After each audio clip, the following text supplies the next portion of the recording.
Air India విమాన ప్రమాదంపై దర్యాప్తు వేగవంతమైంది. విమానం black box national security guards గాలింపు ముమ్మరమైంది.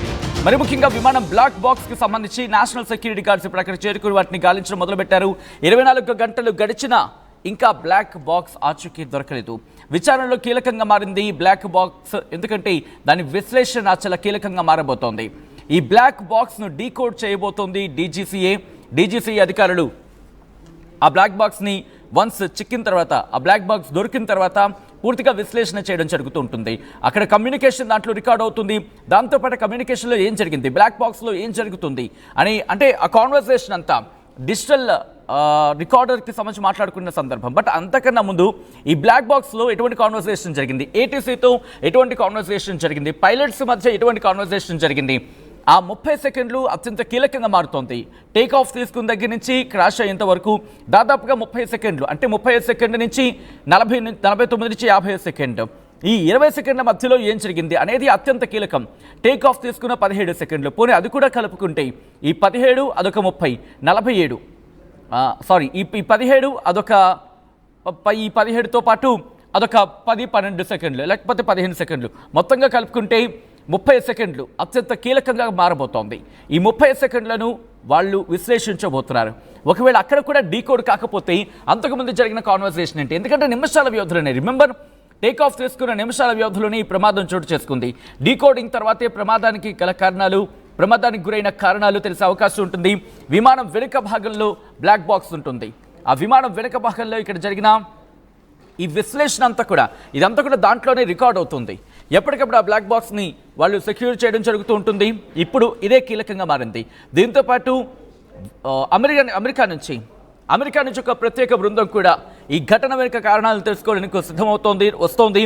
ఫెడరల్ ఏవియేషన్ అథారిటీ కూడా రంగంలోకి దిగబోతోంది. దాంతోపాటు ఇంటర్నేషనల్ ఏవియేషన్ అథారిటీస్ కూడా రంగంలోకి దిగుతున్నాయి. దాంతోపాటు నేషనల్ ఇవి కూడా రంగంలోకి దిగబోతున్నాయి. సో ఇది అత్యంత కీలకంగా మారుతుంది. ఆ ఘటనా ప్రదేశం మీరు చూస్తున్నారు కదా, ఘటనా ప్రదేశం విజువల్స్ అవి, ఆ బిల్డింగ్ దగ్గర అక్కడే ఈ బ్లాక్ బాక్స్ ఉంటుంది. అక్కడే ఈ ఘటనకు సంబంధించి మీరు చూస్తే కనుక అదిగో ఎప్పుడైతే అక్కడ ప్రమాదం జరిగిందో వెనక భాగం క్లియర్ కట్గా ముందు భూమిని తాకింది. ఆ తర్వాత ఈ పేలుడు సంభవించింది. ఈ పేలుడు సంభవించిన క్రమంలోని ఆ తీవ్రత పెరిగి ఉంటుందని కూడా చర్చ జరుగుతున్న నేపథ్యంలో ఆ పేలుడుకి కారణాలు ఏంటి, ఎటువంటి కాన్వర్సేషన్ జరిగింది, పైలట్ల మధ్య ఎటువంటి కాన్వర్సేషన్ జరిగింది, ఏమని మాట్లాడుకున్నారు, దాంతోపాటు ఏటీసీ ఎయిర్ ట్రాఫిక్ కంట్రోల్ వాళ్ళతో కమ్యూనికేషన్ ఎలా జరిగింది, ఎటువంటి కాన్వర్సేషన్ జరిగింది, ఆ బ్లాక్ బాక్స్లో ఇవన్నీ కూడా నిక్షిప్తం కాబోతున్నాయి. ఇన్ఫ్యాక్ట్ నిక్షిప్తం అయ్యాయి. ఇప్పుడు ఆ బ్లాక్ బాక్స్ దొరికితే ఈ ఘటనకు కారణాలు, ఇన్వెస్టిగేషన్ మరింత ఊపందుకునే అవకాశం ఉంది. దీంతోపాటు అంతర్జాతీయ దర్యాప్తు సంస్థలు కావచ్చు, ఆ బృందాలు కావచ్చు, ఇప్పటికే భారత్కు చేరుకుంటున్నాయి. ఇవన్నీ చేరుకొని ఇప్పుడు ఇవి విశ్లేషించబోతున్నాయి. గుజరాత్ ఏటీఎస్ ఇప్పటికీ digital video recorder, remember digital video recorder, ఫ్లైట్కి సంబంధించి ఎఫ్డిఆర్ అంటారు, ఫ్లైట్ డేటా రికార్డర్ని రికవర్ చేసినట్టుగా తెలుస్తోంది. మొత్తం 265 మంది ప్రాణాలు ఈ దుర్ఘటనకు 265 మంది మరణించడం జరిగింది. గుజరాత్ ఏటీఎస్ అయితే కన్ఫర్మ్ చేసింది. ఏమని, ఫ్లైట్ డేటా రికార్డర్ అనేది తమకు చిక్కింది అంటూ చెప్పుకొచ్చారు. దీన్ని ఇప్పుడు ఫోరెన్సిక్ ఎక్స్పర్ట్స్ ఇప్పుడు దీన్ని పూర్తిగా అనలైజ్ చేయబోతున్నారు.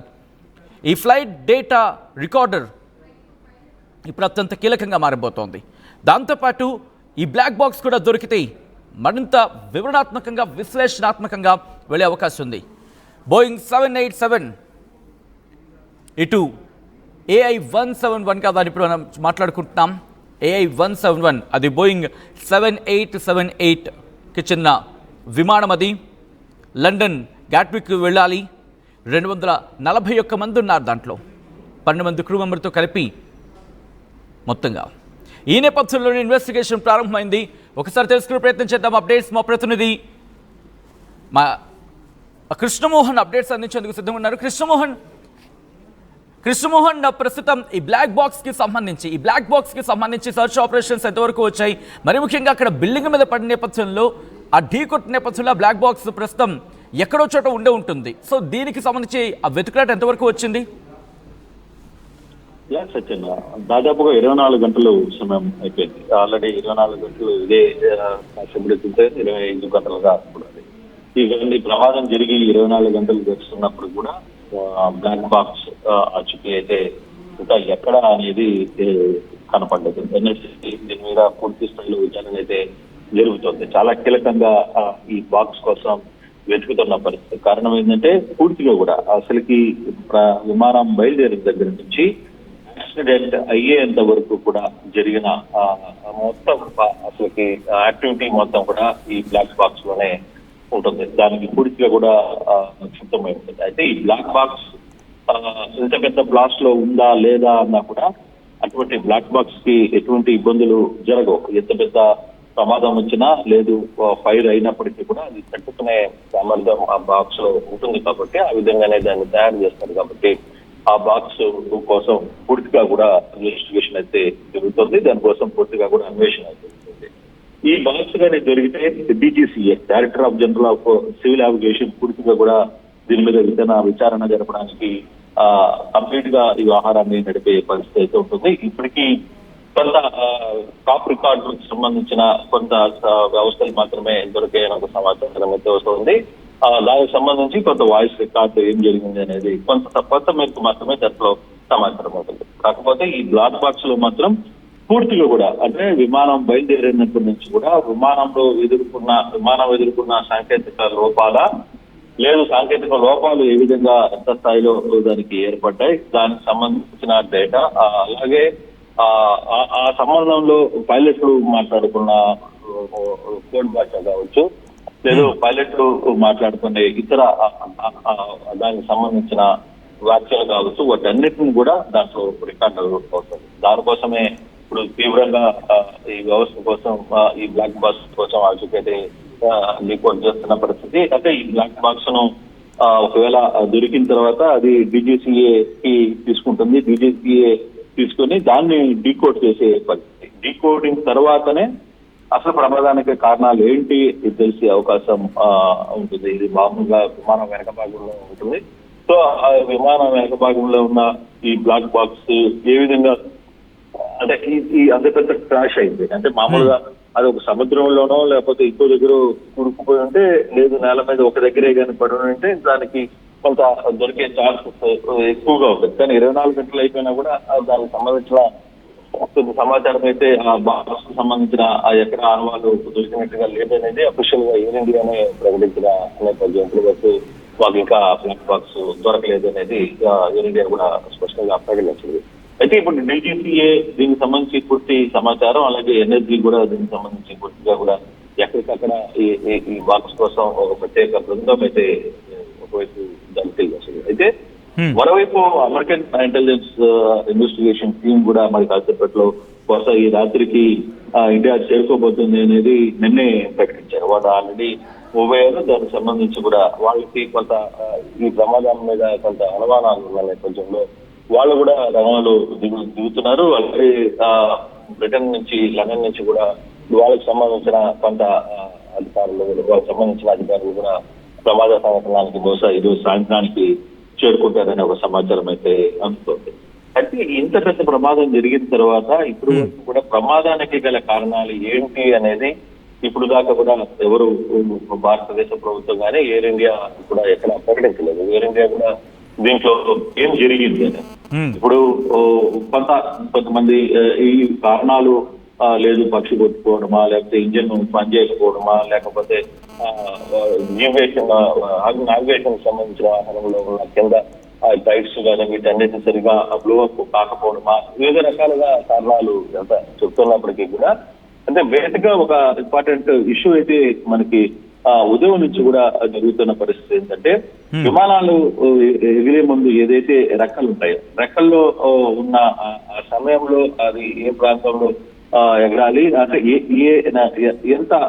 ఎంత దీంట్లో ఫోర్స్ ని తగ్గించడానికి లేకపోతే ఫోర్స్ ని పెంచడానికి ఆ వింగ్స్ పెద్ద ఎత్తున పనిచేస్తుంటాయి. బేసిక్ గా మనకి అది ప్రతి ఒక్కరికి తెలిసింది. అయితే దానికి కొంత సమాచారం అయితే కొంత ఒక ఏరియా వరకు అంటే అది ఎన్ని మీటర్లు ఉండాలి, ఎంత జీరో సైజ్ లో ఉండాలా, లేకపోతే ఏ విధంగా ముందుకు వెళ్ళాలి అనేది కొంత చర్చ అయితే జరుగుతుంటుంది. ఆ చర్చకు సంబంధించి కొంత ఇన్ఫర్మేషన్ దాని మీద కూడా కొంత చర్చ అయితే జరుగుతుంది. దీనికి సంబంధించి ఎటువంటి పరిస్థితులు ఉన్నాయి, లేకపోతే ఏ విధంగా దీనికి సంబంధించిన అక్కడికి ఇంజన్స్ రెండు ఒకసారిగా పనిచేయకపోవడానికి గల కారణాలు ఏంటి, ఎయిర్ వింగ్ లో ఏ విధంగా ఉంది, వీటన్నిటికి సంబంధించి కూడా కొంత చర్చ అయితే ఇన్వెస్టిగేషన్ కొంత జరుగుతుంది.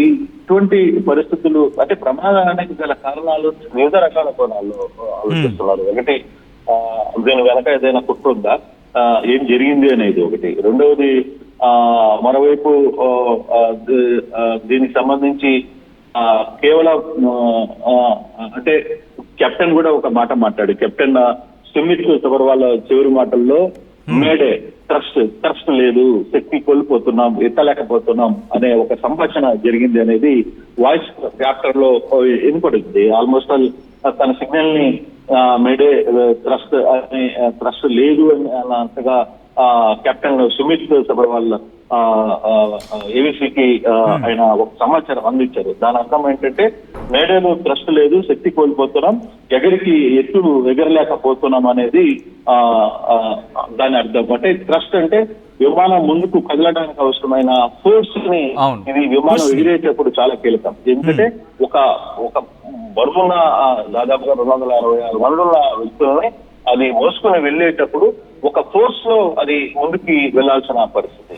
సో అటువంటి పోయేటప్పుడు ఆ ట్రస్ట్ మూమెంట్ పోలేకపోతుంది, ఎందుకు విమానం వేగంగా ముందుకు కదలడం లేదు, దానికి సంబంధించి శక్తి కోల్పోతున్నాం, ఎగరలేకపోతున్నాం అని చెప్పి ఆయన చాలా గట్టిగా సుమిత్ సబర్వాల్ ఆయన దీనికి క్యాప్టెన్ ఆఫ్ దానికి. సో ఆయన క్లియర్ గా చెప్పినప్పటికీ కూడా అది ఎటువంటి పరిస్థితుల్లో అందులో ఇది బోయింగ్ 787 కొంత భారీ విమానం ఉంది. అంటే ఒకవైపు దీనికి సంబంధించిన కొంత వ్యవహారంలో ఇంకొక విమాన కొంతమంది చెప్పడం ఏంటంటే ఫ్లాప్స్ అంటే సైడ్ ఉన్న వింగ్స్ మనం చూస్తుంటాం, దిగేటప్పుడు కావచ్చు, పైకి పోయేటప్పుడు కావచ్చు, ఆ వేగాన్ని కొంచెం కంట్రోల్ చేయడానికి ఆ రెక్కలు లేసి దాన్ని ఆగడం, మూవ్ అవడం అనేవి కొంత జరుగుతూ ఉంటాయి.